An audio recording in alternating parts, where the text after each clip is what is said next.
Hello everyone, my name is Anthony Morales and I am graduating with my master's in the Nutrition and Dietetics program from the School of Allied Health Professions. I was asked here to share my story. It's a story that I don't really talk about often, not because I'm ashamed, but because it's still painful for me. As I think of how I got here, I realize that I don't really have very many memories as a child. It seems most of them have been repressed.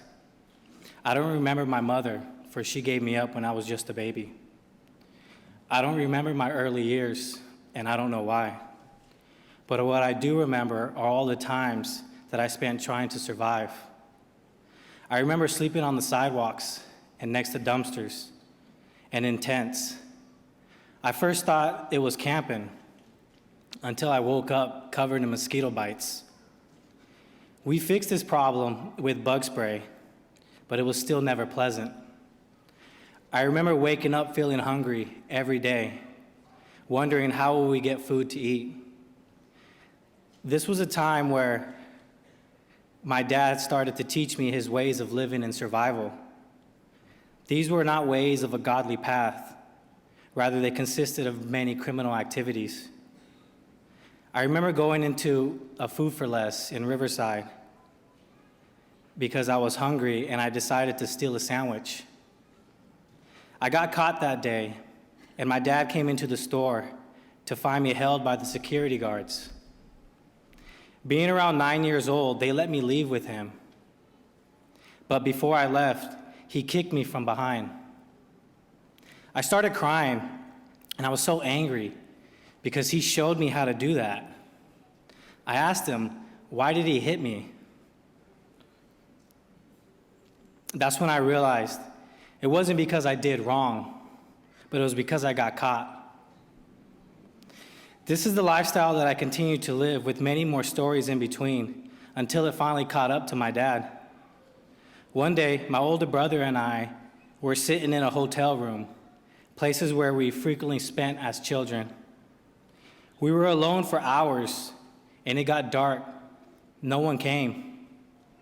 That was when God blessed me for the first time, and my grandparents showed up to tell me that my dad had been incarcerated, and we will be going with them.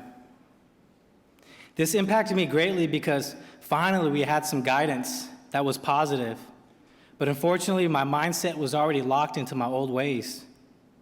I continued to make mistakes and was eventually taken away by the state. I spent many weeks in solitude until I was finally released to a boys' home called Boys Republic. Again, there, my old ways continued, but I was able to succeed anyways, almost like I was destined to become something better. My grandma went to state parenting classes so that she could qualify to be my foster parent, and they released me into her custody. Unfortunately, my grandma passed away during my time in this program.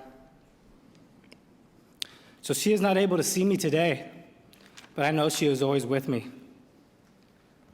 Again, my old ways continued, and eventually I was on the streets again, sleeping at parks on the benches, and eventually in my car when I finally got one. That's when God blessed me again by bringing my beautiful wife, Daisy. She's sitting over there.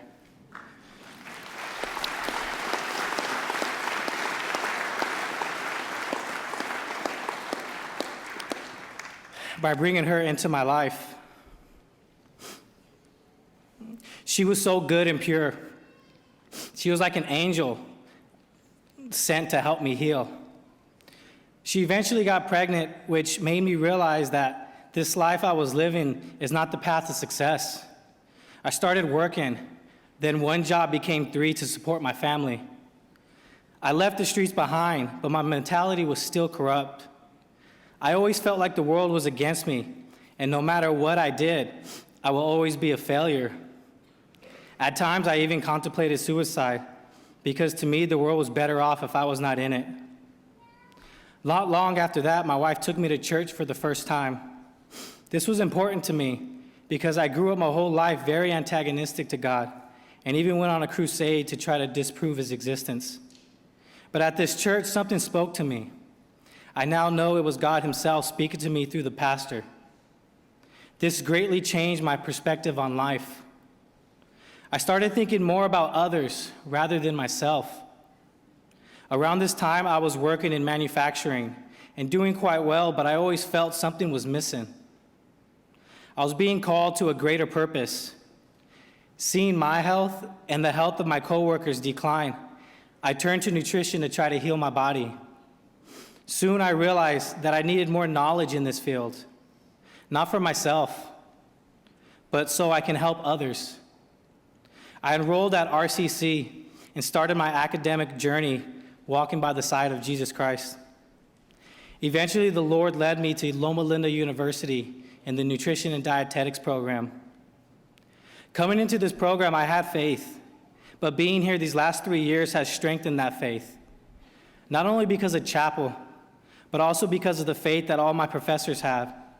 They not only taught me about the field of nutrition and dietetics, but they also showed me how to continue the teachings and healing ministry of Jesus Christ.